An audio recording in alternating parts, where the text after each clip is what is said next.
Pessoal, como eu tinha falado, essa apresentação aqui ela é resultado da minha dissertação de mestrado. Não foi uma apresentação que eu tenha feito durante a defesa, porque na Universidade de São Paulo a gente não faz nenhuma apresentação prévia antes da defesa, a gente simplesmente responde as perguntas, as inquirições dos membros da banca.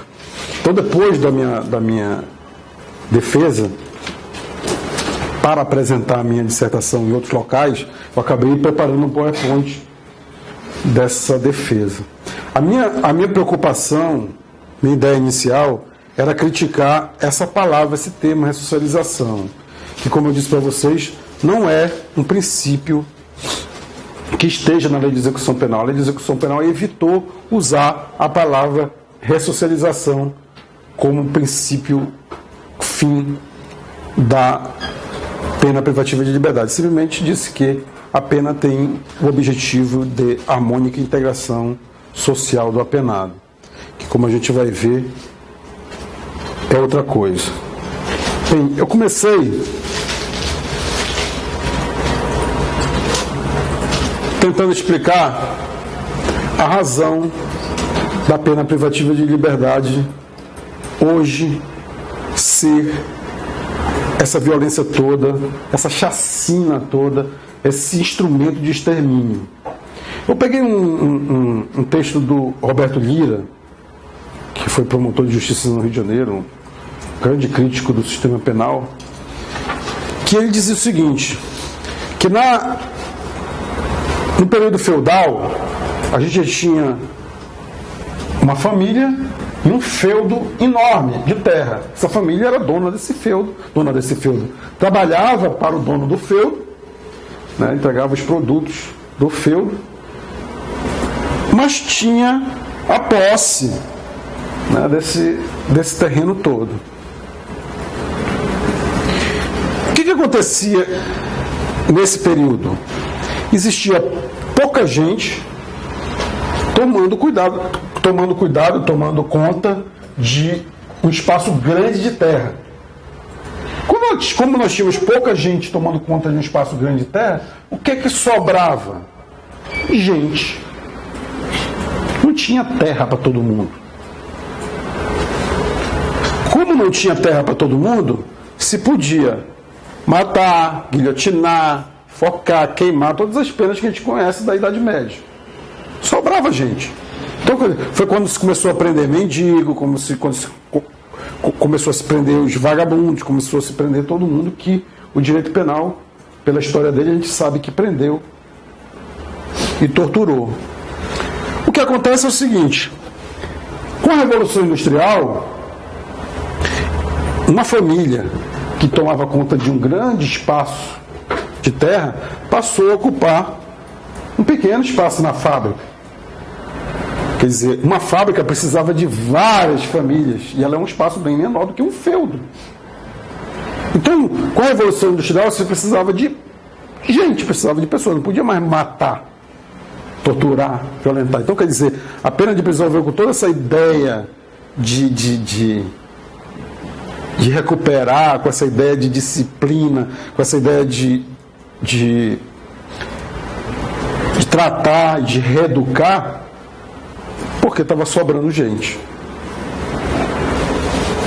Não à toa o Brasil nunca teve isso, porque no Brasil sempre sobrou gente.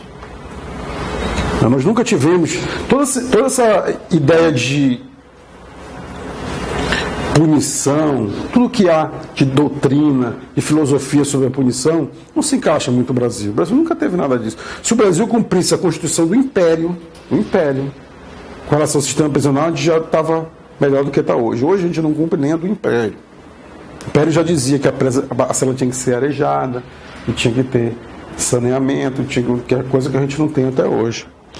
Então, o Brasil sempre foi um local de descaso para com essa população. A gente tem pessoas dormindo na calçada, né? Crianças no sinal, a gente não está nem aí. Mas se essa criança cresce, ou se o pai dessa criança assalta uma pessoa, a gente vai se preocupar. Bota no sistema penal, quer dizer, não tem saneamento básico, não tem saúde, não tem educação, mas se resolver atingir alguma coisa desse lado do abismo que a gente vive, a gente tem um abismo social muito grande desse lado, de lá para o lado daqui. Eu costumo dizer que a segurança pública é desse jeito, porque quando a gente vê um governador, um deputado, um político falando sobre segurança pública, a gente só vê eles falando de viatura, de armamento, de penitenciária. Por que a gente só vê isso? Porque quando eu só falo disso, eu estou mantendo o dinheiro desse lado do abismo. Por que eu estou mantendo o dinheiro desse lado do abismo? Por quê? Porque o governador, ele almoça com o dono da fábrica de cimento, ele almoça com o dono da fábrica de arma, almoça com o dono da concessionária de viatura. Quer dizer, se eu pensar em escola, educação, saneamento básico, eu estou passando valores, bens, para o outro lado do abismo. Eu não quero isso, eu quero manter o dinheiro aqui. Então só falo de segurança pública assim, de repressão, de mais polícia, de mais violência. A gente nunca teve nada disso aqui. Isso aqui é a teoria, eu estou falando da teoria da pena, como ela nasceu. Porque para a gente isso nunca aconteceu. Nem a lei de execução penal foi cumprida desde o início que ela foi prolatada, ela foi promulgada, ela não foi cumprida. Bem, no século XIX começou a nascer teorias. A gente vivia num período onde iluminista máximo, um período onde positivismo imperava. A gente achava que com a ideia de ciência a gente podia objetivar, positivar tudo.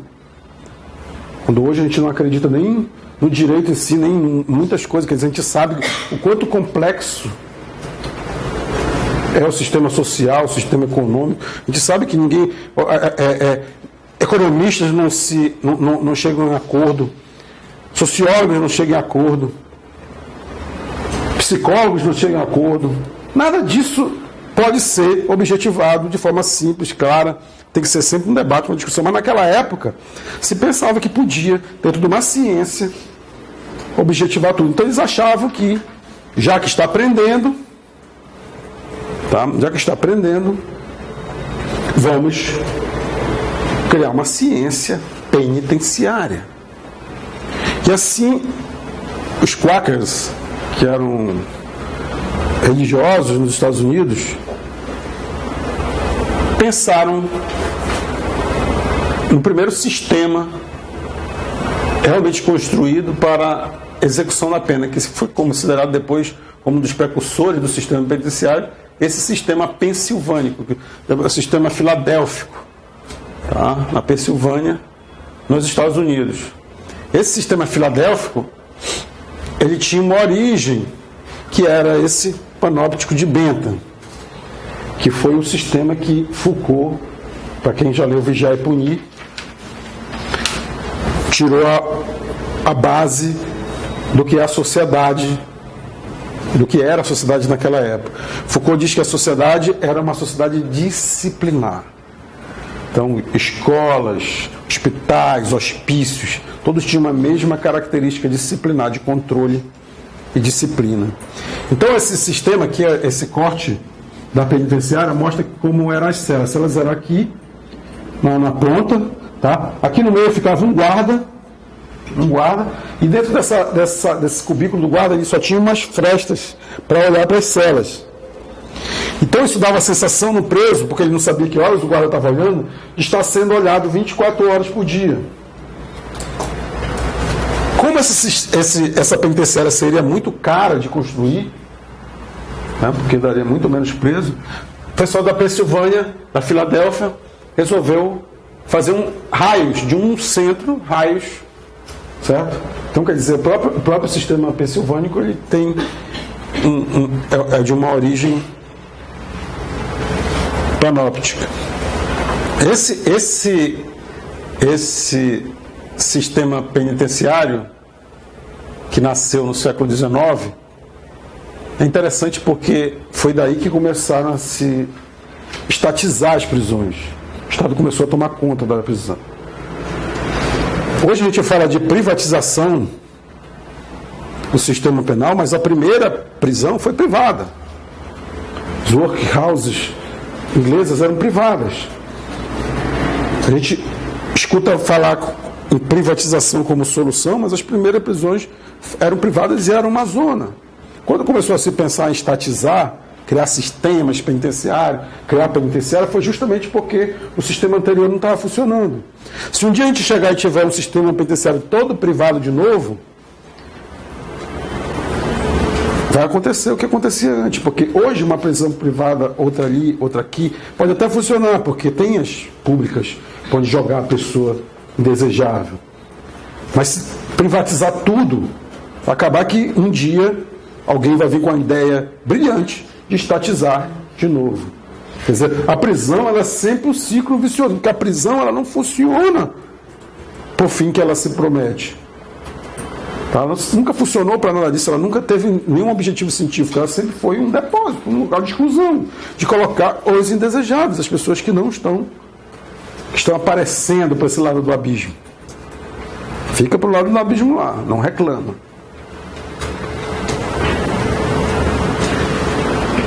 Esse era uma forma que o cara era transportado de uma cela para outra, tá? Ou ia para o banho de sol, tá? Com esse capuz e tal, só que, tá? Essa aqui, o mesmo Bento que criou aquele desenho daquela penitenciária, ele criou uma máquina de chicotear.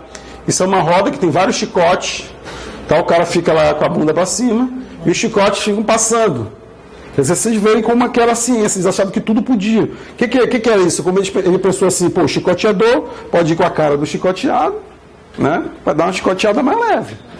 Se ele não for com a cara do cara, não gostar do cara, a chicoteada vai ser... Então, para a pena de chicoteada ser justa, isonômica, vamos criar máquina de chicote. Você vê como os caras achavam... O mesmo cara que criou o sistema penitenciário criou a máquina de chicote. Só que a máquina de chicote, infelizmente, teve que ser abolida. Porque eu acho que tem muita gente que preferia estar levando chicotada do que estar numa penitenciária dessa que corta a cabeça, decepa, mata, tortura.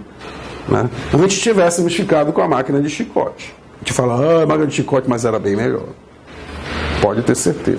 Só que, como diz Foucault, a pena de antigamente ela atingia os nossos olhares, nossa sensibilidade. Tem que perguntar a sensibilidade do cara que está sendo punido. Pense, qual é o apenado que não preferia levar 1 hora de máquina de chicote a estar 1 ano na penitenciária, quanto mais 15, 20? Então, quer dizer, na verdade, é a nossa sensibilidade que a penitenciária está protegendo. Bota longe, constrói a penitenciária distante, deixa no local da periferia, no local lá na Dutra, nos interiores. Quer dizer, longe da família, longe de tudo, para poder a gente não ver o que está acontecendo. Agora o Bolsonaro com a ideia de construir na Amazônia as penitenciárias. Então, quer dizer, esse sempre foi o objetivo, evitar que a gente se preocupe com quem apareceu, né, com quem incomodou.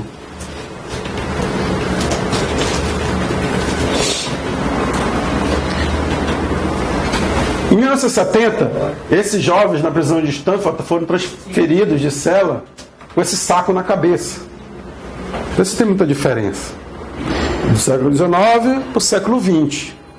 Né? Esse aqui é o estudo de Lombroso, que ele achava que podia saber quem era criminoso medindo o tamanho do crânio da pessoa. Né? Quer dizer, a ciência tentando criar métodos de tudo. Uma coisa que é social, uma coisa que é... Lombroso cometeu vários equívocos, mas em nenhum momento, isso foi a coisa mais impressionante de todo o meu estudo, de toda a minha pesquisa, em nenhum momento nem Lombroso, nem todos os correcionalistas espanhóis, nem John Hodge, que é considerado o pai do sistema penitenciário, pai do direito penitenciário, nenhum deles acreditava na prisão. Nenhum deles. Eu já explicar o que eles pensavam, mas nenhum deles acreditava na prisão como fim, eles se preocupavam com a pessoa que já estava presa. Até Lombroso falou que a prisão não servia para recuperar ninguém.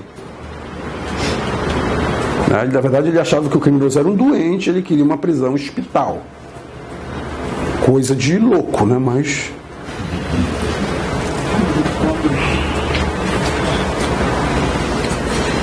Em 2002, já século XXI, esse preso foi transferido para a penitenciária depois de ter sido acusado de planejar um ataque terrorista. Tá? Dessa forma aí. Quer dizer, qual é a diferença? Quer dizer, a gente continua fazendo as mesmas coisas do século XIX. Do século XIX. Tá? Aí com fone de ouvido, tapa-olho, transferido para a penitenciária, mais ou menos. A tecnologia muda. Bem,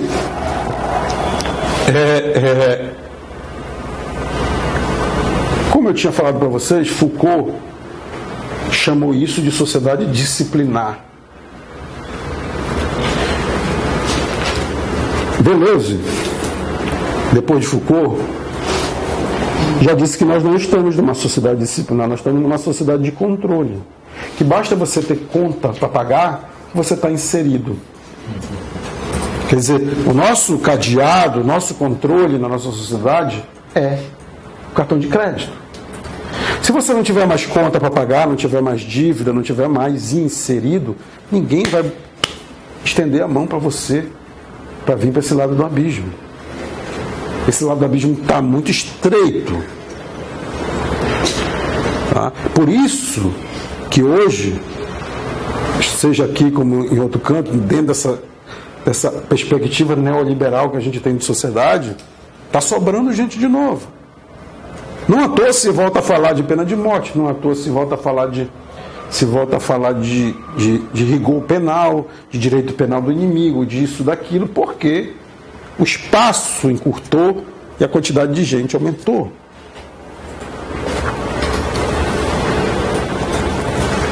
E a minha pesquisa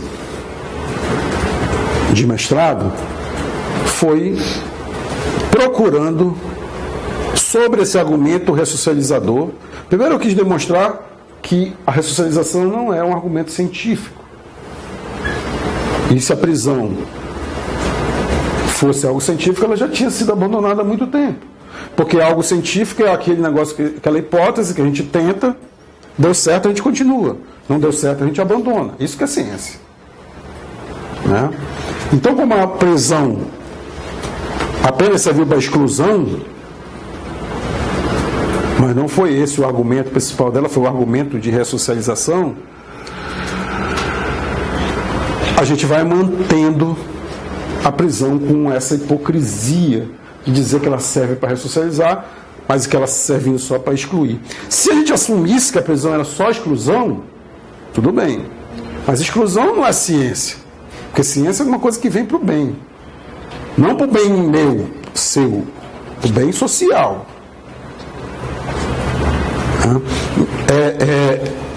Quando eu comecei a pesquisar, eu estava vendo que esse argumento era usado para agravar a pena. Quando, na verdade, as pessoas que começaram a falar em ressocialização estavam pensando no bem do preso. O que acontecia? O cara chegava no calabouço, o cara estava lá num buraco, abandonado, no meio do lixo, no meio das fezes, da urina. John Hodge foi o grande exemplo, o primeiro exemplo desse cara. John Hodge foi um lord inglês que foi preso por corsários franceses, e ele, preso durante um tempo, depois solto, depois ele foi xerife da cidade dele. Xerife é uma espécie de prefeito na Inglaterra. E aí ele começou a se preocupar com os presos, talvez pela experiência passada dele com presos, com pessoas do manicômio. E ele começou a visitar a prisão. Até hoje o livro de John Hodge não foi traduzido para o português, e até hoje no livro dele tem direitos que ele achava que o preso devia ter que não são cumpridos, principalmente no Brasil. Trabalho, visita do juiz, tudo isso ele já falava no século XVIII, 1700 e alguma coisa. John Hodge não acreditava na prisão também. Nenhum desses acreditava, nem Lombroso acreditava na prisão. O que acontece? Os caras chegavam lá, viam aquele cara no buraco, e precisavam fazer alguma coisa. O que eu vou fazer? Vou ter que chegar com quem tem dinheiro, né? Eu não tenho dinheiro, eu vou ter que chegar com quem tem dinheiro. Quem tem dinheiro é o governador, poder para fazer alguma coisa com o encarcerado. Eu vou chegar lá e vou dizer para ele: doutor, governador, preso precisa ter dignidade. Cara, e aí? Preso ter dignidade? E aí? Então eles criaram esse argumento. Nós temos que ressocializar o preso. Nós temos que educar o preso para ele sair de lá melhor. Aí o cara, pô, tá aí um argumento que vai colar na eleição. Tá? Então eles começaram a mudar a penitenciária, a melhorar, a dar direito para o preso, pensando nessa ideia de ressocialização. Mas foi um argumento de retórica. Foi um argumento criado para poder melhorar o preso, já que eles não podiam soltar. Os filantropos visitavam as penitenciárias, não podiam melhorar a penitenciária, não podiam soltar os presos, mas podiam tentar melhorar. Então como é que eu vou argumentar para melhorar a penitenciária? Eu vou dizer que é para ressocializar. Então o argumento nasceu assim, tentando melhorar a situação do preso, tentando fazer da penitenciária algo melhor. Só que o judiciário começou a usar a ressocialização para encarcerar. E essa foi minha pesquisa. Uma pesquisa onde eu pego as jurisprudências e mostro como o judiciário tem usado o princípio, a palavra ressocialização, para aumentar a pena. Tá? A pena base deve ser reduzida ao patamar mínimo, que eles aplicou a pena mínima. O regime prisional fechado foi corretamente fixado, o que demonstra perigo, ressaltando-se que eram 3 os roubadores, sendo que 2 deles ameaçavam as vítimas com as facas que portavam, quer dizer, justificando o regime fechado. O que demonstra a periculosidade do réu, devendo ser observado em penitenciária de segurança máxima seu processo de ressocialização. Quer dizer, ele está aplicando a pena, o regime mais grave, dizendo que está aplicando um regime mais grave, fechado, apesar da pena não ter sido de regime fechado, tá? Ser uma pena abaixo de 8 anos, dizendo que está aplicando uma pena de regime fechado porque é para a ressocialização do cara. Quer dizer, é o judiciário perdendo a capacidade de se comunicar com a própria sociedade. Porque nem o pipoqueiro, nem o picolezeiro da esquina acredita que uma penitenciária pode ressocializar alguém. Quer dizer, se o judiciário deixa de se comunicar com a população, a pena não serve para nada, nem para vingança. Porque até a vingança a gente tem que comunicar. Porque se eu me vingo de uma pessoa e não digo que eu estou me vingando, ela não vai entender nada o que é aquilo. Né? Quer dizer, vai ser só um mal por mal, mais uma violência no meio social. E essa ressocialização, para aumentar a pena, que ninguém acredita nela, mas é mais uma violência no meio social. E aí eu dou outros exemplos. Ação de cobrança, preso, trabalho não remunerado realizado no interior do estabelecimento penal prisional. Ausência de contraprestação pecuniária, finalidade, remissão e ressocialização. O cara trabalhou, cobrou do Estado a remuneração, que está na lei, que ele tem que ganhar um salário mínimo, na lei de, na lei de execução penal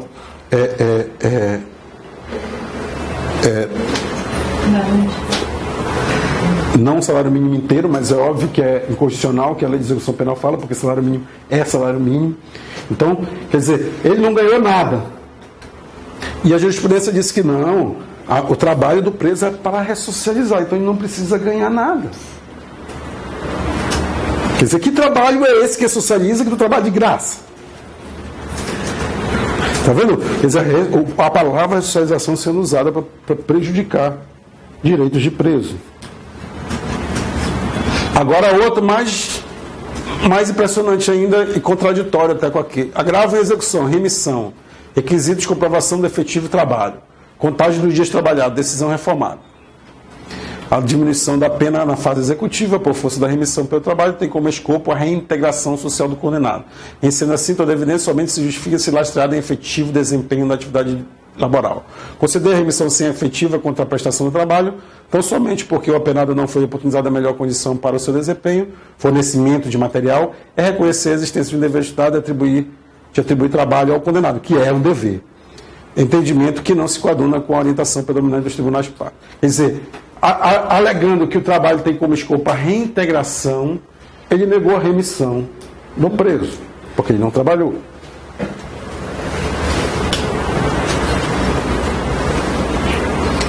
Remissão artesanato. Agora esse cara trabalhou, só que com artesanato. Então, limpeza da própria célula. Impossibilidade, ausência de comprovação do controle sobre as atividades e períodos supostamente trabalhados. Para fim de remissão, é indispensável a comprovação do órgão da execução penal a respeito das especificidades da atividade desempenhada, seus horários e seu papel ressocializador. Quer dizer, esse aqui já trabalhou, mas só estava limpando a cela, artesanato, isso não tinha um fim ressocializador. Quer dizer, o outro não trabalhou, não cumpriu o papel ressocializador. O outro trabalhou e não ganhou nada, trabalha só para ressocializar, então não ganha nada. Esse aqui já trabalhou, mas não tem como comprovar que ele se ressocializou.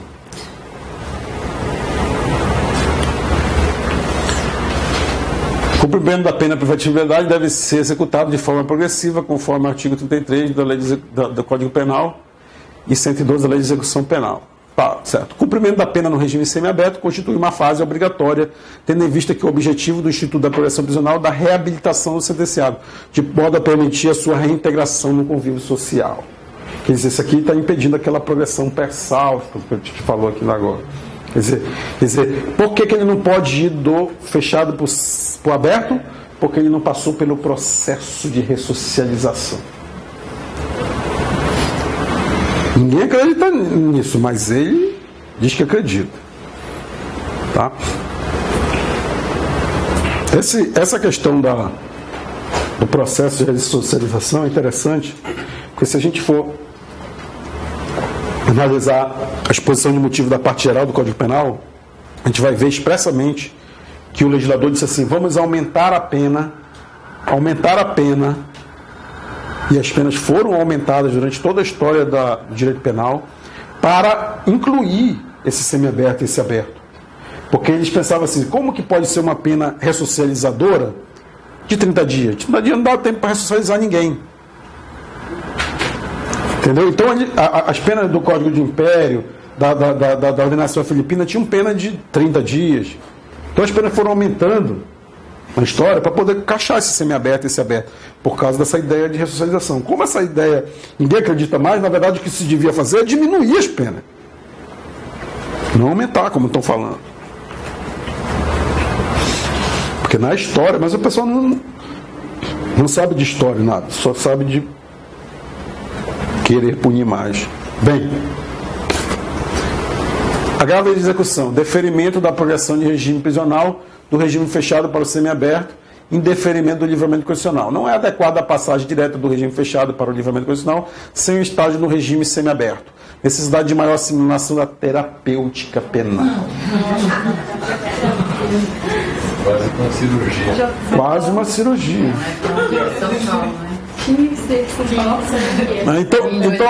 Elas não melhoraram nada.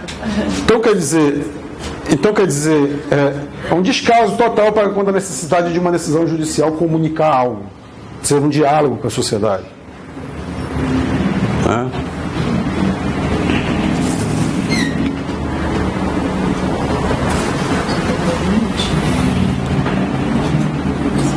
Exame criminológico. Embora não mais exigido exame criminológico para eventual pedido de progressão, não mais exigido, além de não mais exigido, também teve uma lei dizendo que não era para ser exigido. Não é vedado ao juiz exigir subsídio para garantir que o apenado não venha a cometer um novo delito, tipo assim, mãe de Ná, após a concessão do benefício, mostrando que ainda não estava pronto para uma nova reintegração social. Nova reintegração social é tipo assim um reload. Nascer de novo, né? É. Tipo recomeçado, a CNJ. O CNJ tem um projeto de recomeçar, mas é interessantíssimo. Que ele tem um projeto não, na verdade não é recomeçar, é começar de novo, né? O projeto do CNJ. Começar de novo. Teve um período que o CNJ deu bastante ênfase nesse projeto começar de novo, e logo depois ele veio com o negócio da ficha limpa. Como é que pode, bicho, começar de novo, incentivava os tribunais a contratar preso, contratar agresso e tal, isso aqui. Depois veio ficha limpa, quer dizer, não pode contratar ninguém que tenha processo, não vai contratar ninguém que tenha procedimento, quer dizer, o negócio é meio neurótico. Quando a gente quer jogar para a torcida, a gente joga, uma hora é começar de novo, outra hora é ficha limpa, agora é audiência de custódia. A audiência de custódia já foi, agora é a justiça restaurativa. Cada hora é uma forma do judiciário tentar se legitimar como um instrumento de poder. Mas dentro dessa comunicação aqui está muito difícil.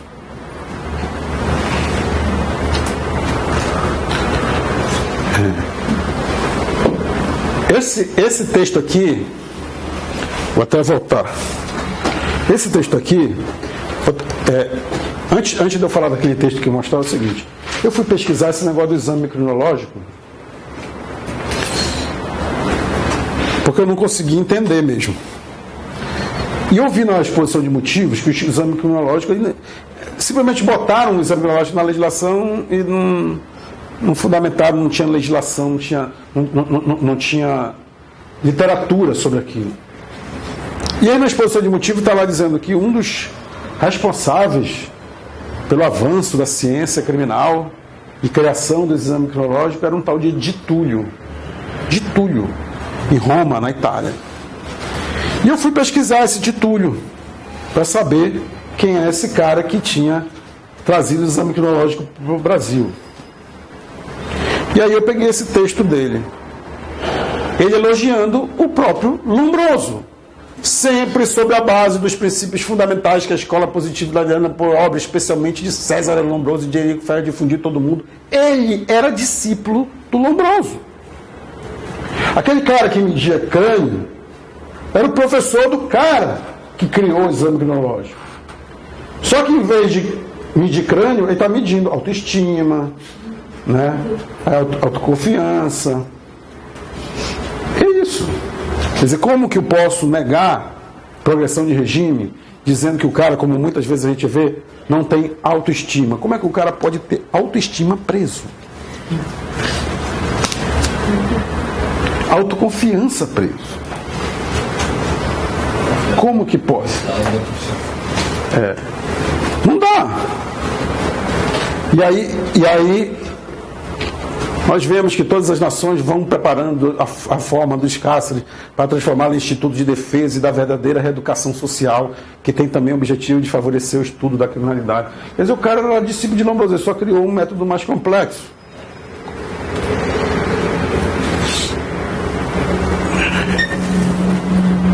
Mesmo assim, a gente continua exigindo o exame cronológico. Sabe? O que, óbvio que não é científico, é simplesmente uma forma de deixar essas pessoas presas.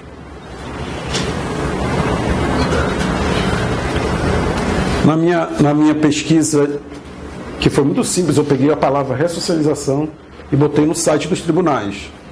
Em São Paulo, quase 70% das decisões eram desfavoráveis ao apenado. No Rio de Janeiro, 45%, no Rio Grande do Sul 45%, Minas Gerais 55%, no Distrito Federal 40% desfavorável.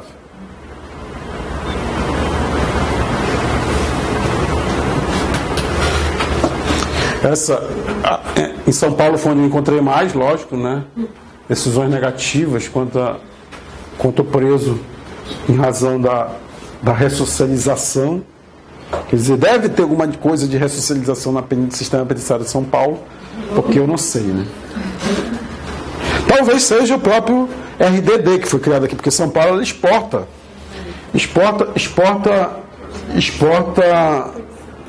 punição. O RDD, inclusive, é mais do mesmo de novo, porque o sistema penitenciário da Pensilvânia era um RDD, era um isolamento. Era um isolamento absoluto durante o dia, isolamento absoluto durante a noite, silêncio absoluto. E foi abandonado porque muitos presos ficaram loucos. Né? Eles ainda tinham um certo pensamento científico mesmo. Tá vendo? Não dá certo, vamos abandonar o negócio. Aqui a gente está voltando com o próprio sistema pensilvânico, que é o RDD. Depois eu viajei para alguns outros estados e eu fui fazendo pesquisas em cada um local que eu ia dando palestra. E eu pesquisei Tribunal de Santa Catarina, Em homenagem à política penal vigente, que objetiva a ressocialização e desestímulo ao crime, réu recalcitrante que demanda mais rigor na punição. Quer dizer, aumentando a pena, também usando a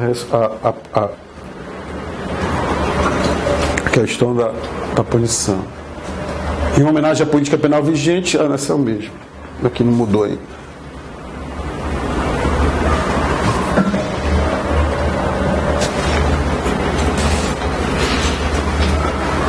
De Goiás. Embora a Lei 10.792 tenha dado nova redação ao artigo 112 da LEP, a realização do exame biológico milita na órbita da discricionalidade do julgador, podendo ser requisitado quando necessário para o exame da autodisciplina, do senso de responsabilidade e a capacidade de ressocialização do reeducando. Quer dizer, todos os estados iguais.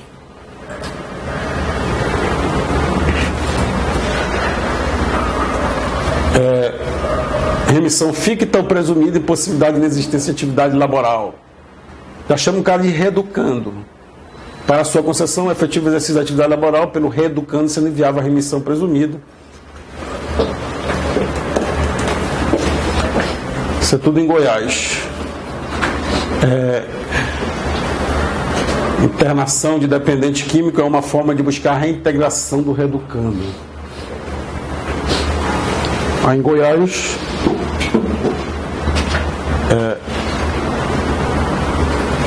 40 e poucos % contrário ao preso, o uso do termo ressocialização.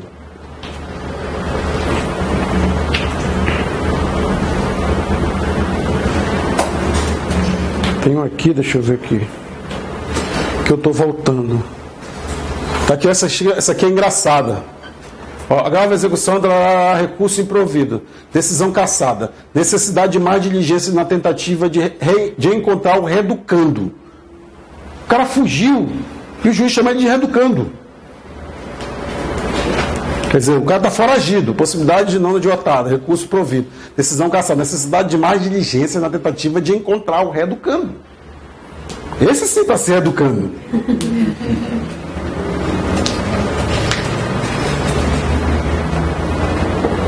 Esse aqui eu já mostrei, que foi de Goiás. E esse aqui, Santa Catarina, 40%.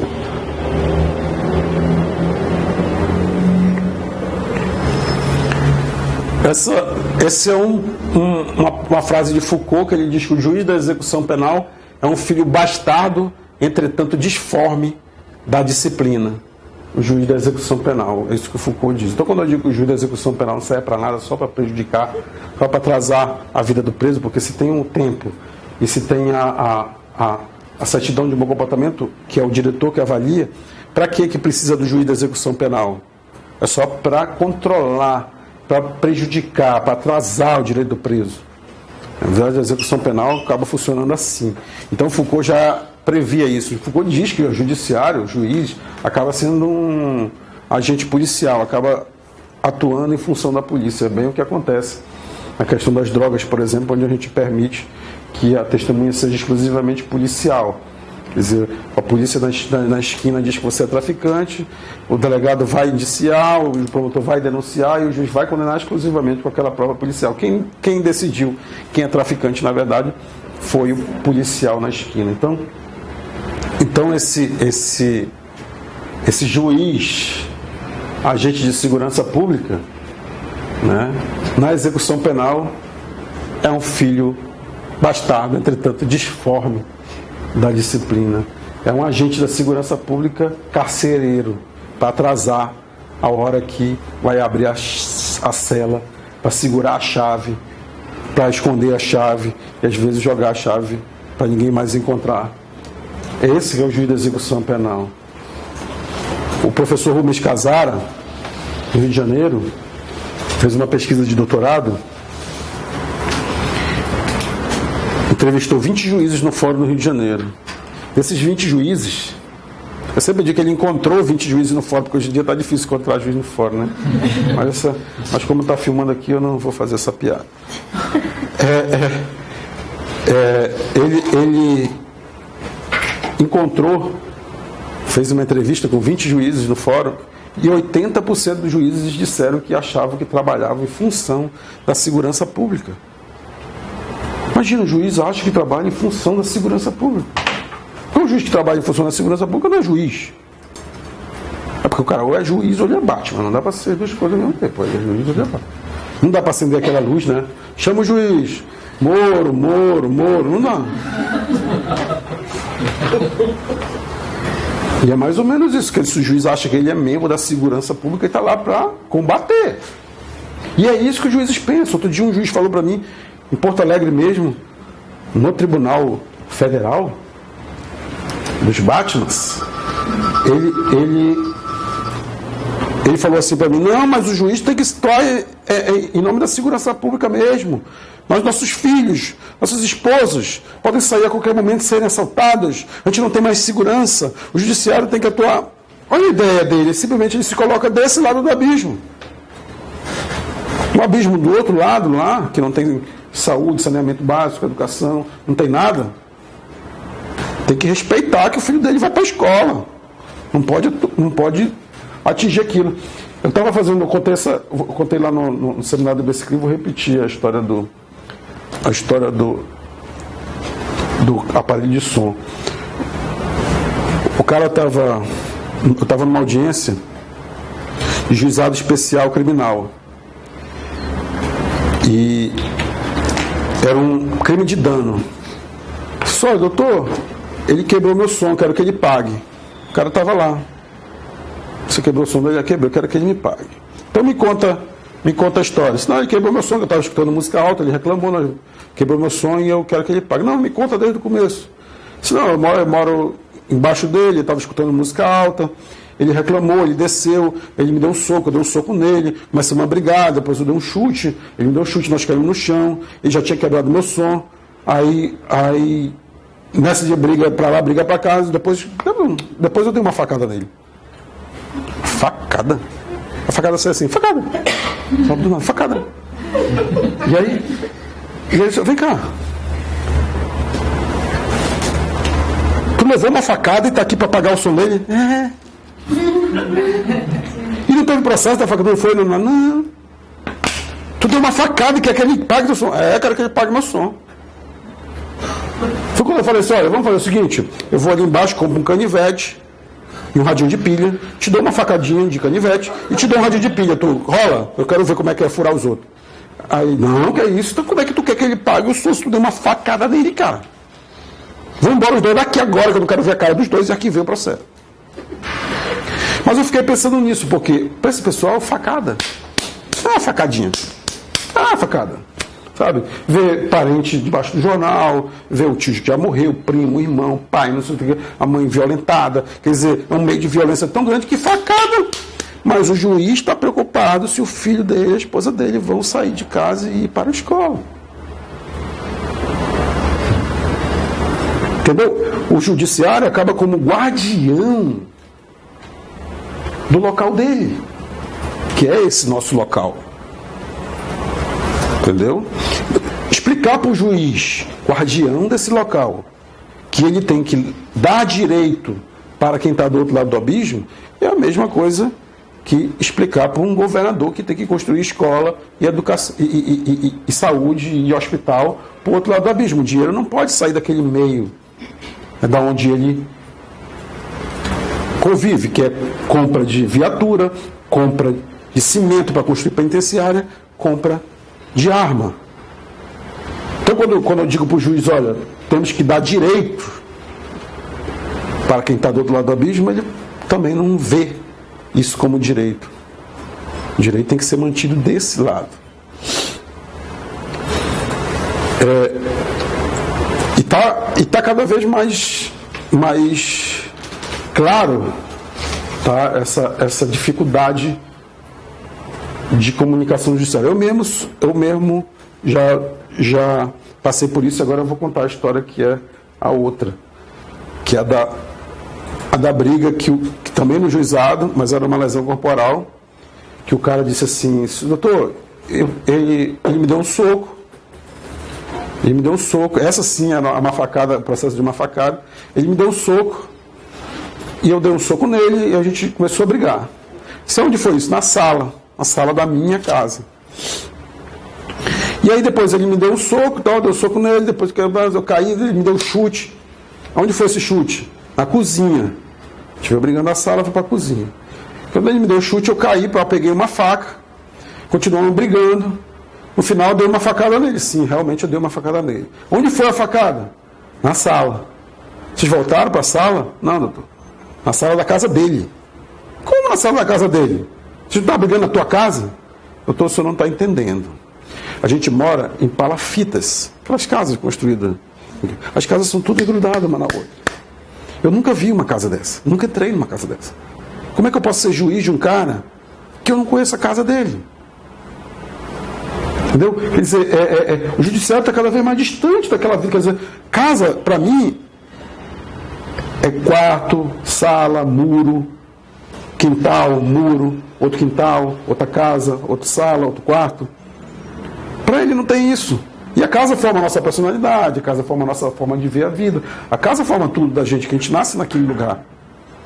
Para ele não tem esse negócio de privacidade que a gente pensa. Ele vive num lugar onde o cara da cozinha de um está olhando para a cozinha do outro. E a gente que é o juiz. Por que a gente tem que ser o juiz desse cara? Porque se ele resolver plantar uma sementinha de maconha, que seja, no quintal da casa dele. No quintal da casa dele, aquela planta nascer, porque se plantar uma semente, ela nasce. Né? E aquela planta nascer, e vier um bacana, de carro, bonito, comprar uma mudazinha daquela planta, eu vou ter que ter um juiz para condenar esse cara. Quando o juiz condenar esse cara que plantou aquela semente e vendeu aquela planta, o que o juiz vai estar dizendo? Toda vez que eu condeno uma pessoa nessa sociedade onde o pobre já é punido só por ser pobre, porque se a gente vive numa sociedade onde o cara é pobre porque não trabalhou, o cara é pobre porque não estudou, o cara é pobre porque não conseguiu isso, o cara é pobre porque numa ideia de que o pobre pode tudo, o pobre já sai derrotado só por ser pobre. Né? Então, quando eu condeno uma pessoa que fez isso, o que eu estou querendo dizer? Devia estar trabalhando. Né? Devia, toda vez que o cara comete o crime, podia estar trabalhando. Várias pessoas que estão trabalhando. Só que o cara que plantou aquela semente devia estar trabalhando em quê? Carregando pedra, carregando tijolo, carregando madeira. Esse que é o trabalho que sobraria para ele. Então tem que ter alguém muito bem pago, muito bem estruturado para dizer que aquele cara que plantou uma semente e vendeu aquela muda tem que ser preso. Quer dizer, uma distância muito grande. Tem que ter essa distância para a gente poder impor a moral para quem não tem nada. A nossa moral.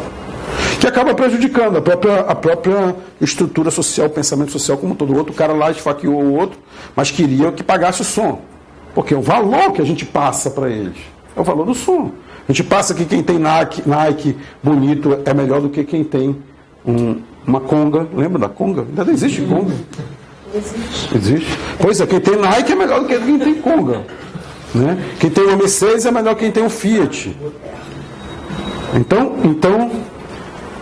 Então, essa é a sociedade. Nietzsche já dizia que numa sociedade de troca, a gente sempre tem a sensação de sair perdendo.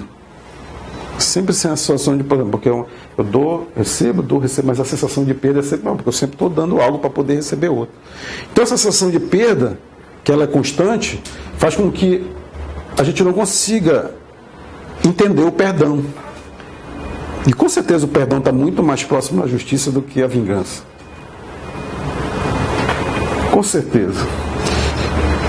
Mas o perdão é quase uma heresia hoje em dia. Perdoar o cara que cometeu um crime é quase uma heresia. Fala indulto. Hoje em dia é uma coisa absurda. Né?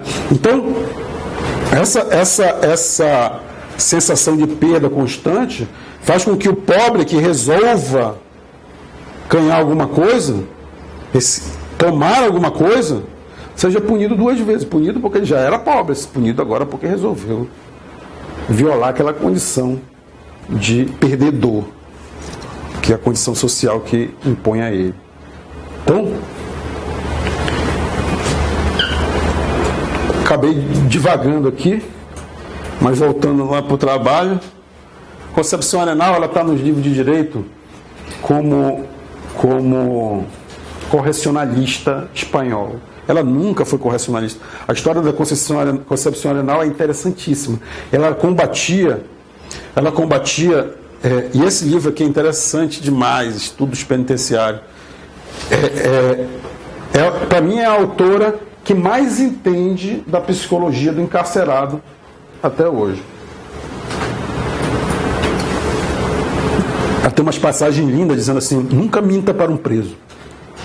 Nunca minta para o preso, porque uma mentira para você, que é comum, que é passageira, que você está acostumado a fazer durante a sociedade, no preso, que está encarcerado, vai reverberar, vai crescer. E quando você voltar lá, ele ainda vai lembrar da sua mentira. Interessantíssima essa passagem. Tem várias passagens sobre psicoterapia. Outra que ela diz assim: nunca acredite na felicidade de um preso, porque há presos que cantaram um dia antes do seu suicídio. Tem várias passagens bonitas. E a Concepção Arenal, ela entendia tudo isso. E o mais bonito dela é que ela estudou direito vestida de mulher, fantasiada de mulher, porque era proibido mulher estudar nessa época, na Espanha. E ela estudou direito vestida de mulher o tempo todo. Fez faculdade de direito vestida de mulher. Quando ela morreu, ela era uma combatente ferrenha nas grades das correntes que colocavam no pé do preso. O preso, além de ficar na cela, ainda ficava com a perna acorrentada. E ela combatia: para que acorrentar o cara dentro da cela? O cara já está na cela. Ela combatia isso, não conseguiu acabar com isso durante a vida. Mas quando ela morreu, depois quando as correntes dentro da cela foram abolidas, fizeram uma estátua para ela na Espanha, com esse ferro de todas as correntes que prendiam os presos, fundiram esse ferro e construíram uma estátua para ela. Que bonito. Aí querer dizer que essa mulher é a favor da ressocialização do preso na penitenciária. Ela está em todos os livros do direito como se fosse. Claro que ela defendia um monte de coisa, ela tem estudos penitenciários, um monte de coisa dizendo que tem que construir uma escola, construir um hospital, mas tudo isso é porque é pela dignidade do cara, não pela ressocialização. O argumento é que era o necessário. Eu termino, antes de terminar, John Hodge, que é o pai do sistema penitenciário que eu falei, muitas vezes se diz que a prisão não paga a dívida, mas eu tenho certeza também que pode ser dito que a prisão não emenda a moral. Nenhum deles você encontra textos que indiquem... Foi John Howard que chegou a se internar acho que isso no hospital, se foi na própria prisão para ver como é que era. Não precisava, porque ele já tinha sido preso? Acho que não.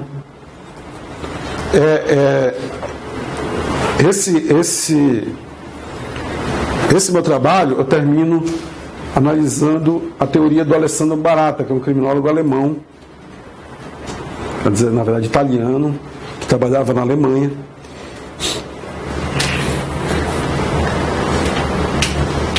Que tem uma teoria chamada teoria da reintegração social.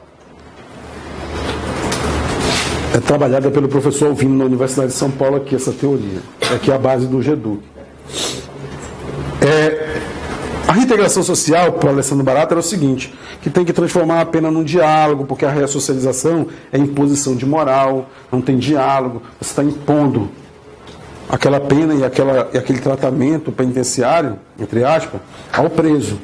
Então, quer dizer, se não houver um diálogo, aquilo não vai ser digno, não vai ferir a dignidade de uma pessoa, porque ela é um ser humano, então ela tem que ser ouvida. Só que Alessandro Barata falou isso no contexto da Alemanha. Na Alemanha tem um princípio na Constituição chamado princípio da ressocialização. Na Itália tem um princípio da ressocialização. Na Espanha tem um princípio da ressocialização. No Brasil não tem. No Brasil nós temos o princípio da dignidade da pessoa humana. Então nós não precisamos reinterpretar, como Barata dizia, reinterpretar a ressocialização como reintegração. Até porque o nome só faz reproduzir a própria ressocialização. Nós não precisamos reinterpretar a ressocialização como reintegração, porque nós já temos o princípio maior, que é o da dignidade da pessoa humana. Como dizia Bobbio, direitos humanos não é mais questão de dizer o que é certo, o que é errado, é dizer de cumprir a lei. Pô. E se a gente não cumprir lei, vai cumprir o quê? Você não precisa mais justificar direitos humanos. Esse é um direito humano, o direito penitenciário, o cara está preso. Não precisa mais justificar isso. Está na lei.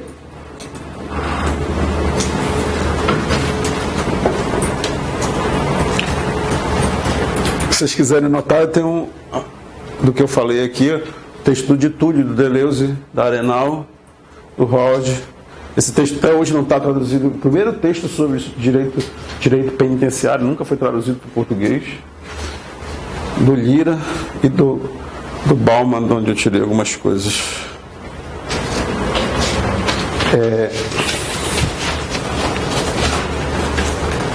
Até que horas a gente vai mesmo?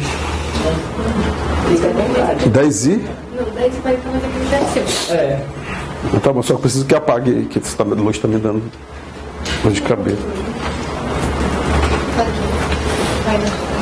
Tá.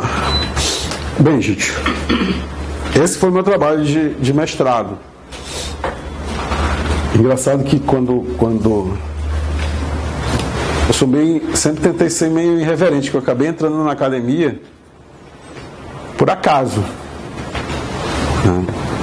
Tava uma amiga minha foi jantar, estava lá em Manaus, aí me chamou para jantar.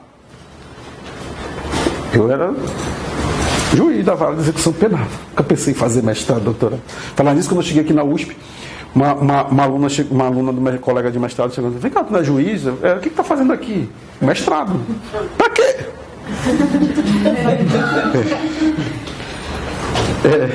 Mais ou menos assim. Então, eu fui jantar com uma amiga minha, e ela: não, eu vou levar meu marido. Beleza, leva seu marido. Fomos jantar, eu, ela e o marido dela. E eu disse assim: olha, o marido dela estava dando um curso de pós-graduação lá em Manaus. E aí eu disse assim: pô, por que o senhor não dá um curso de mestrado aqui? É importante dar um curso de mestrado.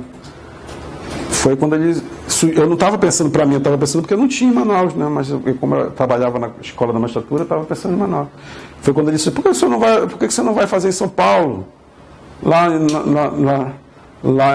na USP. Eu sou professor lá. Era o Salomão Checaira.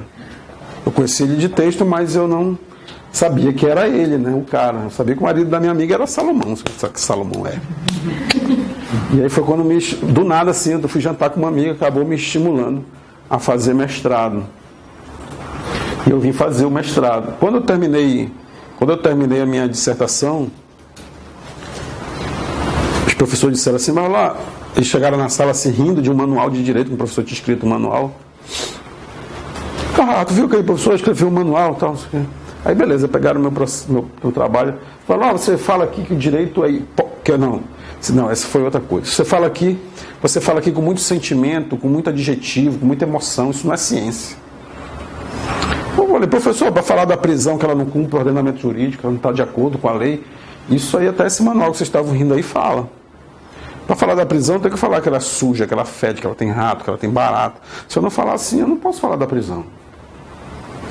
Aí deixa eu falar quando respondeu daquele jeito já estava aprovado. Aí teve uma outra que ele perguntou assim: você fala que é Inquisição, quando eu falo da Inquisição, né? Você fala da Inquisição, que a Inquisição é santa. E você diz que o direito é hipócrita. Chamar a Inquisição de santa não é hipocrisia? Eu falei: professor, não sou eu que chamo a Inquisição de santa, não. A Inquisição que se chamava de santa. O nome dela era Santa Inquisição. Eu chamo Tribunal de Justiça. Não tem nada de justiça lá e eu chamo de Tribunal de Justiça. Por que eu não vou chamar a Inquisição de santa? Que me passar, né?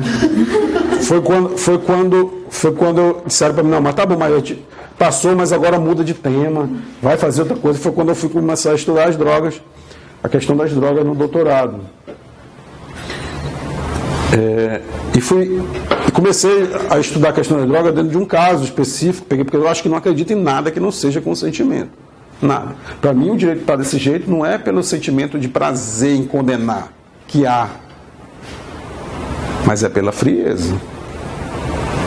Muito mais do que o prazer em condenar, o prazer em matar, o prazer em torturar, a situação chegou nesse ponto pela frieza.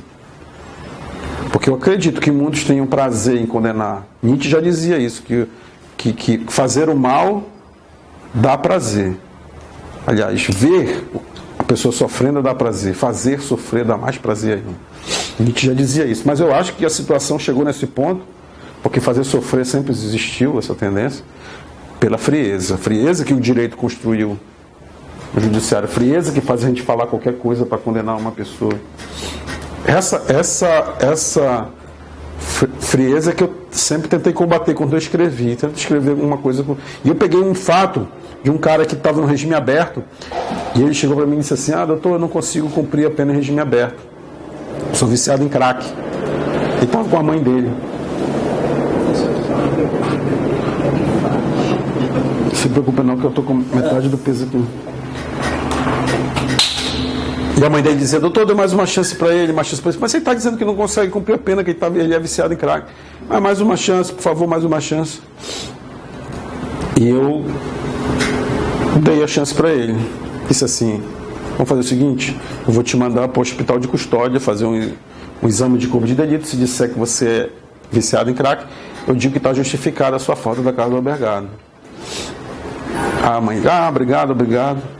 2 semanas depois, esse rapaz no hospital de custódia, o hospital de custódia pegou fogo, esse rapaz morreu queimado dentro de uma cela.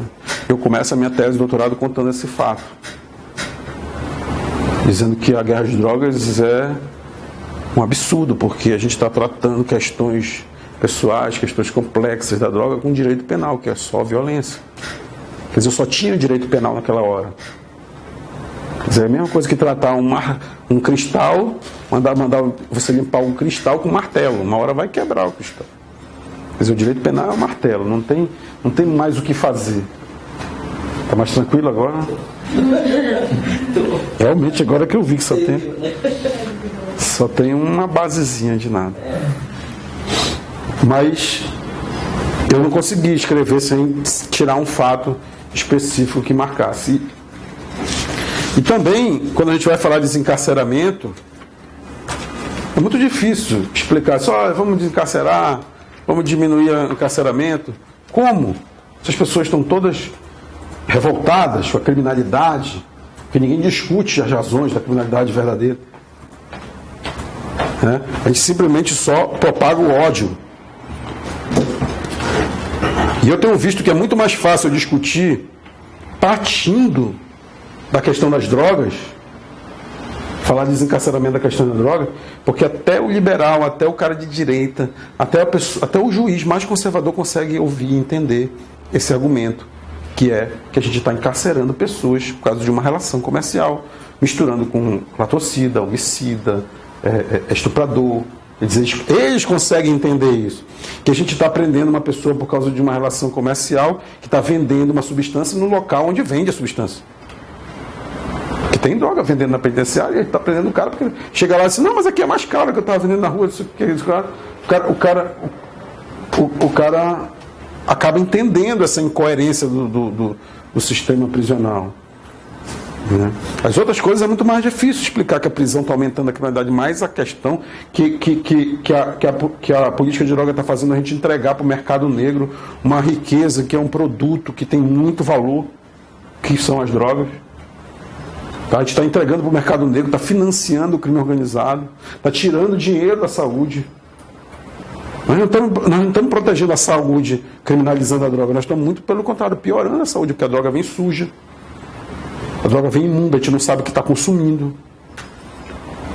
E aí, leva mais pessoas ao SUS do que se fosse descriminalizado. Porque não sabe, mas vai aumentar o consumo. Não existe como aumentar o consumo. Alguém aqui conhece alguém que está esperando descriminalizar para fumar um baseado? Ninguém conhece. Então, quer dizer, não vai aumentar o consumo, simplesmente vai fazer com que a gente tenha consciência do que se consome, sabe? Ter consciência de quem vende, ter consciência aonde vende, ter consciência para quem vende, como é o álcool. Hoje em dia é muito mais fácil um menor comprar maconha do que comprar cerveja. Ele chega no local, um menor de idade não vai conseguir comprar, você vai ter que pedir para o outro comprar. Tudo bem, sempre tem uma forma de bular, mas já tem uma regulamentação. Quer dizer, a regulamentação é muito mais eficiente do que a proibição. Quando a gente proíbe, na verdade, a gente está liberando, porque as drogas já estão liberadas. A gente tem que regulamentar. Então, eu comecei a debater esse negócio de droga justamente porque eu acho que é um argumento que não adianta a gente ficar falando só para quem concorda com a gente. Né? Se o cara concorda com o desencarceramento, eu vou ficar falando porque não adianta. Adianta a gente tentar arrumar argumento para convencer quem não é a favor do desencarceramento, começar a pensar o desencarceramento. E esse argumento da guerra às drogas é um argumento que tem funcionado. Tem funcionado, eu tenho conseguido atingir, consigo falar para públicos até bem reacionários. Esse foi o caminho que eu usei no meu doutorado. E eu fui pesquisar tudo, e a coisa mais impressionante que eu vi foi que eu não sabia nada sobre drogas. O juiz há 25 anos não sabia nada. O judiciário prende as pessoas por causa de droga e não sabe nada. Não sabe o que é um entorpecente, não sabe o que é um estimulante, não sabe o que é um narcótico. O judiciário não sabe, é simplesmente cocaína, preso. Maconha, preso. Sabe? Nunca não para pensar de que aquela maconha podia ser um remédio, ou podia ser porque às vezes é remédio. Né? Não para pensar nada, simplesmente encarcera. O judiciário não sabe nada sobre drogas, continua encarcerando, mesmo sem saber. Essa foi a ideia que eu tive no doutorado, e acabei começando com essa história que também tem a ver com encarceramento, que foi a morte desse rapaz, Kennedy, o nome dele, que morreu na penitenciária. A gente está matando gente.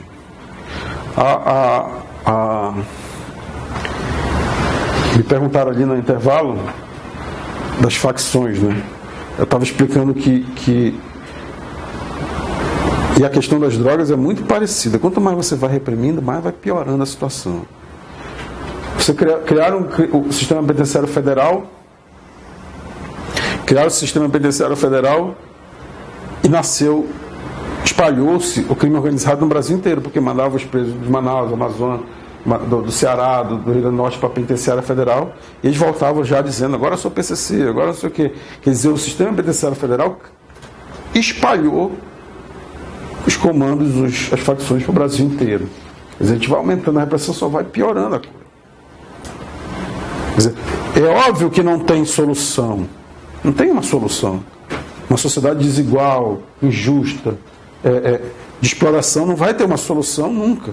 Aliás, uma sociedade perfeita, a única pessoa que pensou uma sociedade perfeita foi Hitler, e deu no que deu. Então a gente vai ter sempre problemas na sociedade. Mas, com o agravamento das injustiças, das desigualdades, claro que tem mais distúrbio. A questão das drogas é igualzinha. Eu pesquisei só dando uma palhinha aqui nos últimos minutos da minha tese de doutorado, coisas que eu não sabia. Por exemplo, os Estados Unidos queria queria se livrar dos chineses que estavam lá no oeste norte-americano. Eles tinham ido para construir as estradas de ferro no oeste norte-americano e sobraram como mão de obra. Depois que terminou a estrada de ferro, sobraram como mão de obra. Eles queriam se livrar daqueles chineses que estavam sobrando. Mas como é que a gente vai se livrar dos chineses? Está sobrando chineses aqui. Como é que a gente faz? Vamos prender chinês. Mas como é que a gente vai prender chinês? Não dá para proibir o olho puxado, né? E aí, tem um negócio que eles fumam aí, ópio. Vamos proibir o ópio. A primeira ideia do Estado americano foi proibir o ópio para poder prender os chineses e expulsar os chineses dos Estados Unidos. Só que, veja a questão do ópio do chinês, a professora Luciana Boatê, que também foi orientanda do professor Salomão, que foi meu orientador no doutorado, ela mostra que os chineses começaram a usar ópio porque o tabaco foi proibido. A China comprava tabaco de Portugal, o governo resolveu proibir o tabaco para parar aquela sangria que estava indo para Portugal. Foi quando eles começaram, então vamos fumar ópio, já que não pode fumar tabaco, começaram a fumar ópio. Quer dizer, proibiu o tabaco e começaram a fumar ópio. Nos Estados Unidos, proibiram o ópio. E eles pensaram assim, o que a gente vai fumar agora? O que a gente vai usar? Se a gente fumar ópio, vai sair a fumaça, a polícia vai vir. A droga fumada, quando você proíbe, é a pior que tem, porque você vai sempre uma coisa mais pesada. Porque a fumaça vai chamar a polícia. As pessoas, olha, tem ópio no remédio, vende na farmácia. Tinha um remédio na farmácia que se chamava heroína, fabricado pela Bayer. A heroína foi criada pela Bayer. Era um remédio para tosse. O nome dela é heroína porque é um remédio heróico para tosse. Por isso que ela é heroína. Não foi o Fernandinho Beiramar que criou esse nome, heroína. Foi a Bayer, que vende remédio até hoje. E eles tem um remédio, um xarope lá para tosse que tem esse ópio. Aí eles começaram a beber o xarope, não dava onda. Aí o xarope não dava onda, eles falaram, já tinham inventado a seringa, vamos injetar o negócio. Gente, eles foram injetar um xarope. Imagina tu injetar um Cepacol na veia. Vai fazer mal, né? Qualquer xarope de tosse que tu injetar na veia vai fazer mal. A gente estava injetando um xarope de tosse. Quer dizer, a proibição do ópio fumado levou eles a começarem a injetar heroína. Então tem toda uma coisa que eu não sabia. Tudo isso, nada disso eu sabia. Que a cocaína é um puro estimulante da família da efedrina, da metafetamina, da cafeína. Tem um monte de gente viciada em café. Aqui em São Paulo, então, né? Então, nada disso eu sabia. E a gente encarcerando sem saber de nada disso. Que o álcool é a droga que mais causa violência de todas. É tudo muito complexo, porque a gente vê um cara com problema com cocaína, por exemplo, e acha que aquilo é um grande mal. Quer dizer, sem contar que a proibição leva com que a potência da droga aumente, porque o cara não vai traficar uma droga fraca, ele vai sempre traficar uma droga pesada para poder depois diluir na venda. Quer dizer, quando o álcool foi proibido nos Estados Unidos, que criou Al Capone, criou todo um crime organizado, a gente já tem todo um exemplo da proibição, não deu certo. A gente continua proibindo. Quer dizer, o álcool foi proibido, os caras não traficavam, os caras traficavam uísque, traficavam droga pesada, os caras não iam traficar chopp, já pensou? Chopp. Vou levar 3 chopps aqui. Não dá, né? Quer dizer, quando você proíbe, aquela droga tem que se aumentar de potência. Por exemplo, vou traficar uísque, vou traficar cachaça. E a proibição, além de aumentar a potência da droga, como aumentou do álcool, né? E aumentou da cocaína também, porque o crack acabou nascendo para poder ser uma droga de pobre. De um período que os Estados Unidos tinha cocaína adoidado. Quer dizer, a cocaína já tinha se espalhado tanto, que não tinha mais para quem vender, e eles inventaram o crack. Porque pobre não tinha dinheiro para comprar, eles não queriam baixar o preço e inventaram o crack. Agora, sabe como a cocaína se espalhou nos Estados Unidos? A CIA. Isso está comprovado. A CIA ela tinha um projeto para derrubar o governo sandinista da Nicarágua, que eram os Contras. Os Contras eram um grupo terrorista de direita para derrubar um governo de esquerda da Nicarágua. A CIA fazia o quê? Ela vendia, dava arma para o pessoal dos Contras para derrubar o governo. Quando o Congresso dos Estados Unidos descobriu que a CIA estava dando arma para um país estrangeiro para derrubar um governo, o Congresso dos Estados Unidos proibiu aquilo, oficialmente. E a CIA começou a permitir, informalmente, que os Contras da Nicarágua entrassem com cocaína nos Estados Unidos para vender e ter dinheiro para comprar arma e derrubar o governo sandinista da Nicarágua. Quer dizer, assim espalhou a cocaína nos Estados Unidos e nasceu o crack. Quer dizer, nada disso a gente sabe. Quer dizer, o descontrole, a própria violência é a proibição. Por que o dono de uma boca de fumo mata o dono da outra boca de fumo? E o dono do bar não mata o dono do outro bar?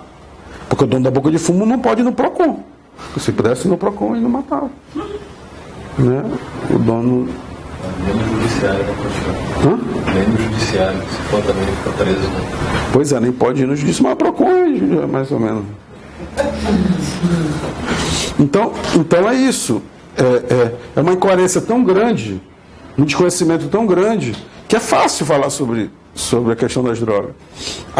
A complexidade, como eu estava falando, que eu também não sabia, a gente sempre acha que a droga é o mal. Mas não é a droga que é o mal. É o social. É o social que leva ao uso da droga, não é a droga que... Outro dia eu estava escutando uma rádio evangélica, no Uber, até dei 3 estrelas para o Uber só por causa dessa rádio evangélica. Aí o cara, não, o vício me persegue, eu estou fugindo do vício, eu não aguento o vício está me perseguindo, aí eu tentei fugir do vício, o vício veio. Quer dizer, como se o vício viesse atrás dele, sabe? Não existe esse vício. A questão é toda social. Nada disso eu sabia. Tem uma pesquisa do Carl Hart, foi publicada em português agora, Alto Preço, que ele narra que na década de 70 foi feita uma pesquisa de heroína, botaram o rato numa gaiola com heroína e leite, e o rato se viciou na heroína. Tá vendo? A heroína vicia. Depois, já agora, mais recentemente, pegaram uma gaiola gigante, botaram o rato lá dentro. A gaiola com roda gigante, com um lago, com ratinhos, outros ratinhos para ele fazer festa. Quer dizer, várias coisas. E o rato não tocou na heroína. Quer dizer, o outro estava em sofrimento, estava em situação de cárcere. Queria morrer. Quer dizer, tudo social, é tudo questão social, a questão a gente não consegue. Teve o prefeito de Toronto, prefeito de Toronto, que descobriram uma filmagem dele fumando crack. Ele realmente já fumei crack, não sei o que, ele não se viciou em crack, ele era prefeito de Toronto. Mas por quê? Porque não tem a miséria. O cara não consegue sair da miséria. Do crack ele consegue, mas se ele não consegue. Aí a pessoa, vamos tirar o cara do crack. Como tirar o cara do crack se ele vai ficar na miséria?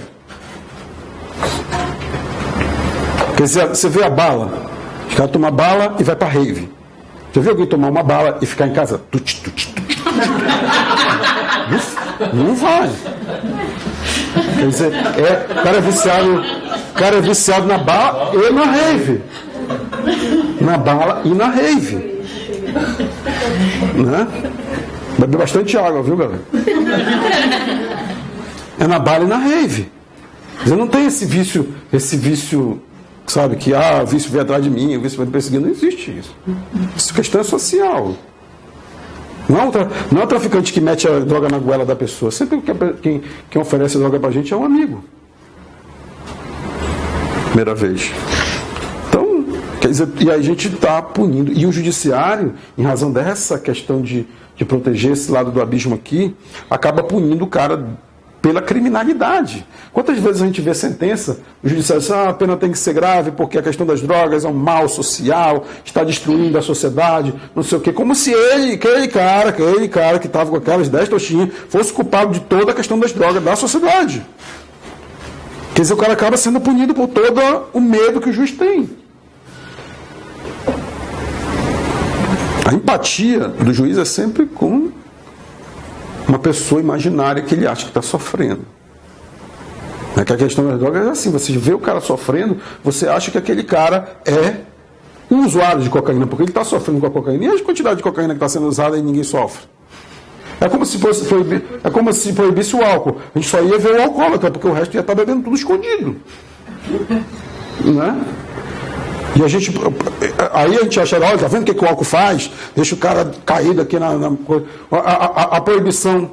A proibição, ela tem esse negócio, esconde as pessoas que usam. Gente, teve um helicóptero preso com 0,5 tonelada de cocaína. Quem está cheirando tudo isso? É porque o Aécio não é. É partido no Congresso. Então, e aquilo é de parte, né? Quer dizer, ainda pode ser muito mais. Quer dizer, a cocaína tem um monte de gente cheirando, usando e trabalhando normal e tal, não sei o que. A gente vê aquele cara com problema e acha que aquele é um grande mal. A cocaína é um estimulante. Só que quando ela mistura com álcool, ela faz um grande mal, porque ela potencializa o álcool. Normalmente o cara cheira usando álcool. Quer dizer, mas por quê? Porque não tem orientação. Vai que o cara é viciado em cocaína mesmo e aquela cocaína está fazendo mal para ele. E ele não sabe que está fazendo mal para ele porque ele está misturando com álcool. Talvez ele usando só a cocaína não faça tão mal e ele acabe se livrando do vício. Porque se a questão é social, imagine a sua experiência da Suíça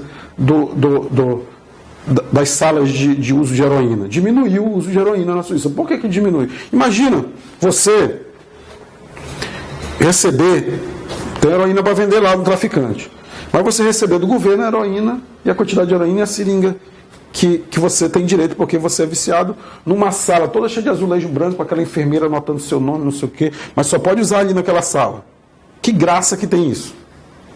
Nenhuma, mas é de graça.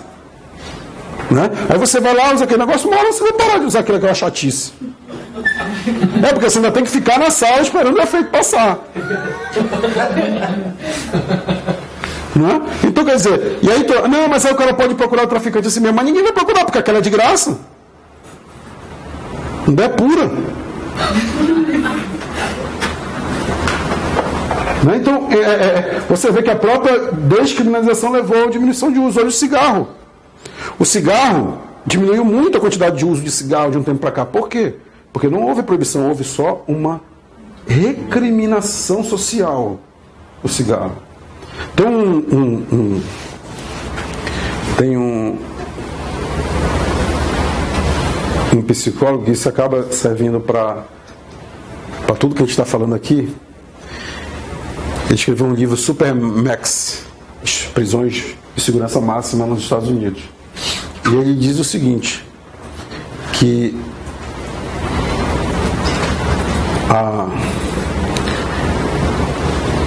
a punição, o reforço negativo e o reforço positivo. E ele dá o exemplo do cachorro. Do cachorro, que é o seguinte, se o cachorro morder seu sapato e você bater no cachorro, isso é punição. Se você botar pimenta no sapato para ele morder, sentir aquela pimenta e não morder mais, isso é reforço negativo. Se ele não morder o sapato, você dá um biscoito para ele, isso é reforço positivo. Tá vendo? Não mordeu o sapato, um biscoito. E a sociedade em nenhum momento pensa em colocar o sapato em cima do armário. Só pensa em punir, não sei o que. Quer dizer, a sociedade nunca pensa na mudança dela mesma, só pensa em punir, ou que forma punir. E ele fala que a punição é a pior de todas, que a punição vem depois. O reforço negativo é na hora, a punição vem depois e o reforço positivo é o melhor de todos. Coisa que não tem reforço positivo porque não pode passar nada para o outro lado do abismo. Com relação ao cigarro, o que a gente fez? A gente fez a mudança da sociedade. O que a gente fez? Uma mudança de regras sociais que acabou levando ao desestímulo ao uso. Proibiu num bar, proibiu no avião. Antigamente fumava dentro do avião, gente. Tinha área de fumante dentro de avião. E aí é um outro psicólogo que diz isso, que quando você chega para uma criança, diz, olha, não mexa nesse objeto aqui, porque é muito importante para o papai e para a mamãe. Se você mexer, você vai apanhar, vai ficar sem mesada, certo? Vai ficar de castigo, tá? E eu não quero que mexa.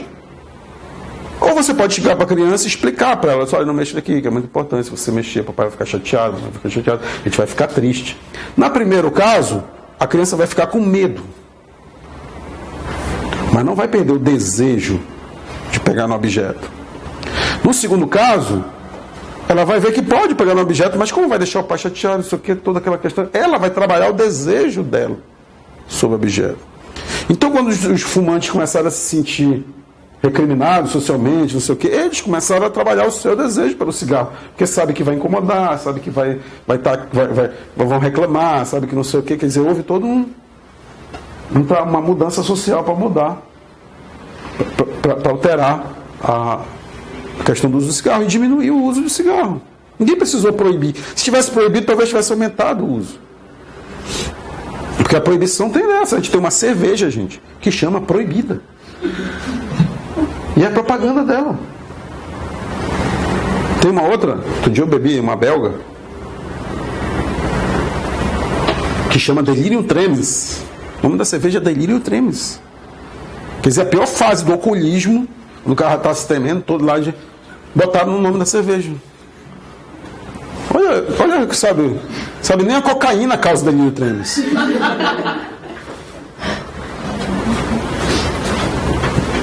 E botaram o nome da cerveja. E até tentaram proibir o nome dela aqui no Brasil, mas acabou passando. Então você vê como uma hipocrisia é um negócio enorme, quer dizer, a gente simplesmente não consegue pensar o que está dado.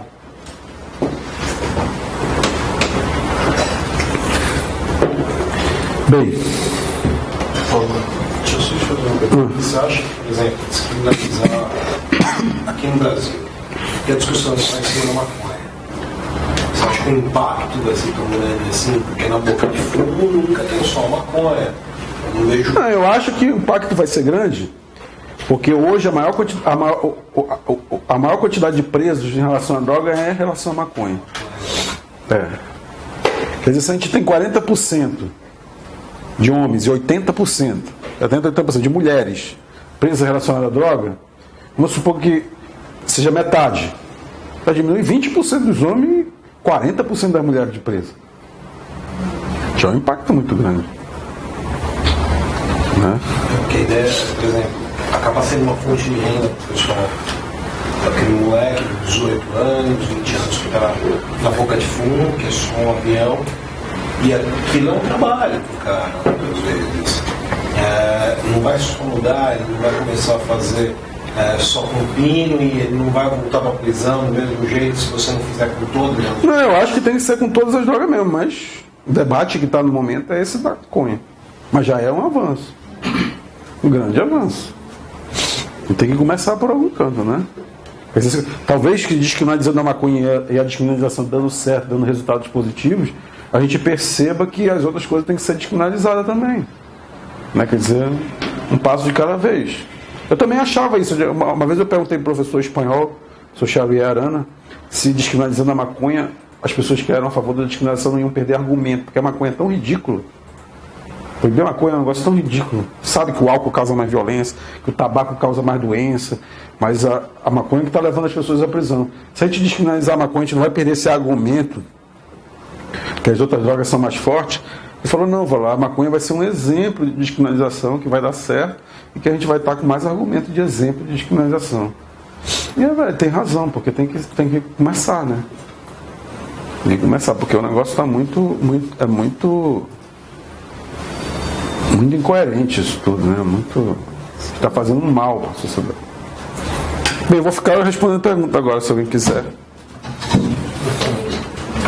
Você falou que o número de mulheres encarceradas por droga é maior que o número de homens? Muito maior. Porque é a mulher que está em casa. Quando a polícia chega em casa, a droga pode ser do pai, do filho, do marido, de quem for, é a mulher que vai presa. Isso é causa social. O pessoal não quer saber, não quer investigar de quem é a droga, quem está com a droga. Quer dizer, a polícia de droga não tem investigação nenhuma. Você está com aquela substância, pode ter sido um amigo que deixou com você, pode ter sido qualquer pessoa. A droga, ela contamina. Ou as funcionárias mesmo. Quem cozinha, por exemplo. O pessoal, exatamente. Você chega e invade uma casa, está lá a cozinheira, porque existe, né? E ela que vai presa. As mulheres estão presas. A mulher que leva droga para o marido na penitenciária, porque o marido não leva nada para a mulher na penitenciária quando ela está presa. Aliás, o marido esquece a mulher. Então, quer dizer, a criminalização da mulher é muito maior em relação à questão das drogas. Acaba que quando o marido é preso, ela também acaba substituindo, porque aquilo que era que mantinha a casa. Às vezes é ela mesma que está vendendo, mas é porque o marido já estava antes. É sempre um pouquinho pior do que a gente pode imaginar.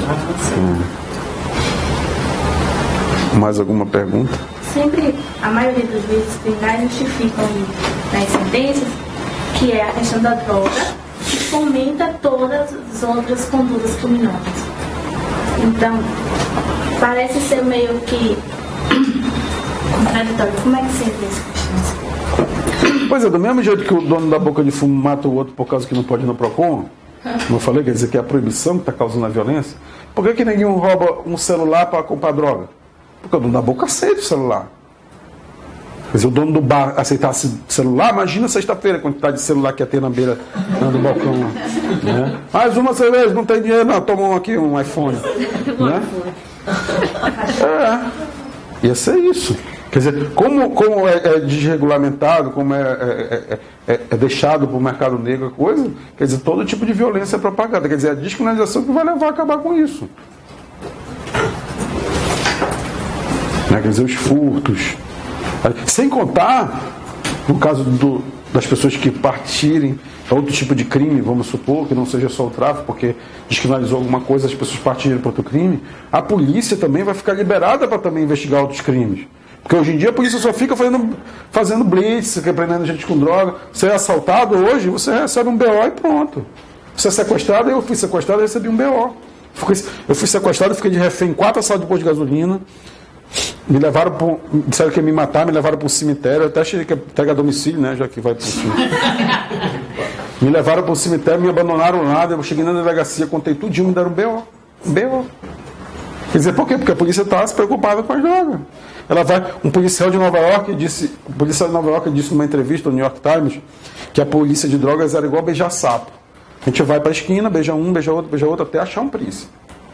Uma hora a gente acha. Aí já faz as estatísticas, já prendeu 4, 5 essa semana, não precisa mais prender ninguém. Quer dizer, aí tu chega lá com o sequestro, tem que investigar, tem que fazer diligência para prender uma pessoa, para resolver um crime. Quando eu posso ir na esquina e resolver 10 crimes. Esse que é o problema. Entendeu? Quer dizer, ao mesmo tempo eu vou liberar a polícia para atuar nos crimes verdadeiros. Mais alguma pergunta? Já falar um pouquinho do racismo e a guerra às drogas? Tem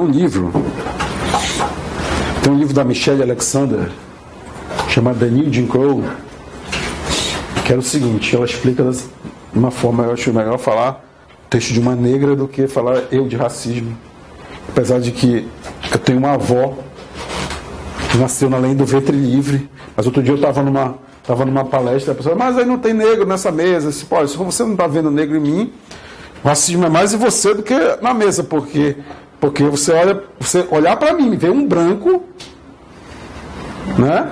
É porque a sociedade é racista, né? Quer dizer, mas bem, indo para o texto da Michelle Alexander, depois do fim da escravidão nos Estados Unidos, teve um sistema chamado Jim Crow, que era de separar negros de brancos no teatro, no cinema, no ônibus. Tanto que veio a Rosa Parks, que sentou no lugar do branco, né, e criou toda aquela polêmica e tal, e veio Martin Luther King, Malcolm X, tal, não sei o que, direitos civis, não sei o que, lutar contra aquilo de separação. Ela diz o seguinte, que quando terminou a escravidão nos Estados Unidos, os Estados Unidos tinham uma situação de pleno emprego. Como os Estados Unidos tinham uma situação de pleno emprego, os escravos saíram da escravidão para o cinema, para o teatro, para o trabalho.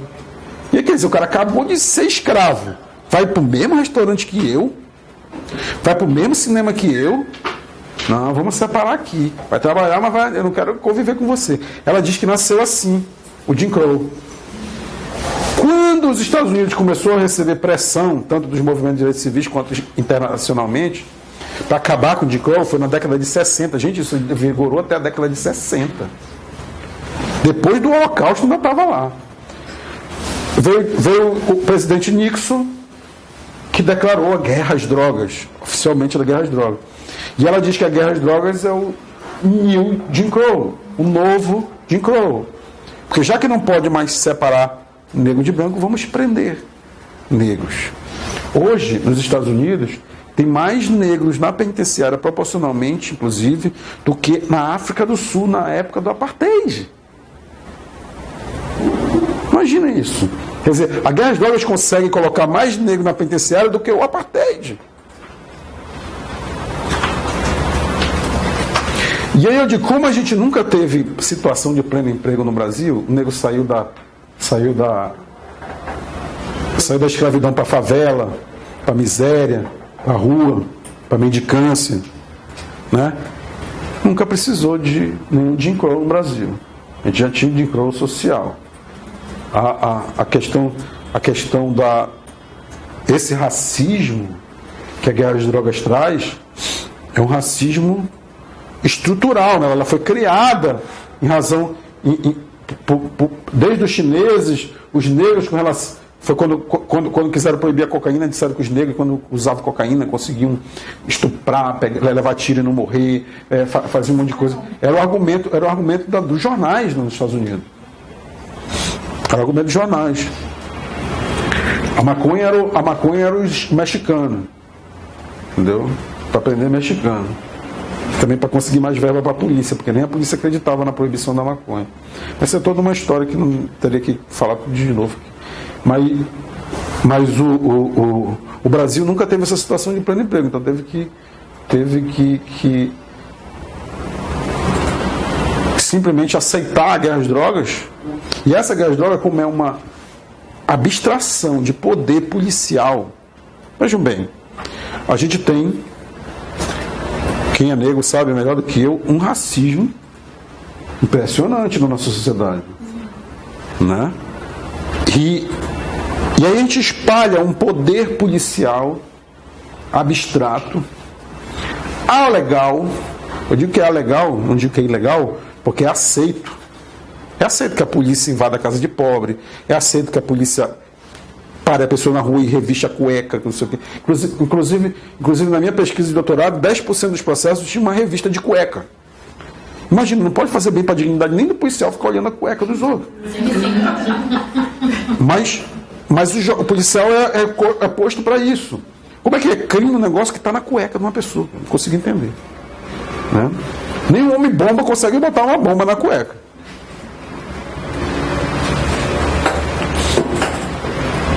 Até porque eu acho que é a última coisa que ele quer explodir. Que fique vivo essa parte. Que fique intacta essa parte. E a gente está prendendo pessoas que tem coisa na cueca. Então, quer dizer, a gente espalha o poder policial, invasão de casa, de ver o que a pessoa tem na cueca, de poder prender quem quiser na sociedade. Quer dizer, essa estrutura de poder abstrato levou a que nos Estados Unidos tenha mais negro preso hoje do que tinha na África do Sul, na época da segregação racial. O que aconteceu no Brasil, onde tem um racismo velado?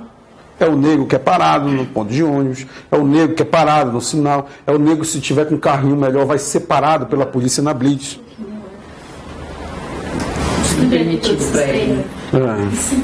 Sempre atitude suspeita. É o coronel de São Paulo que vai mandar fazer mandar investigar os carros onde tiverem pessoas morenas, né?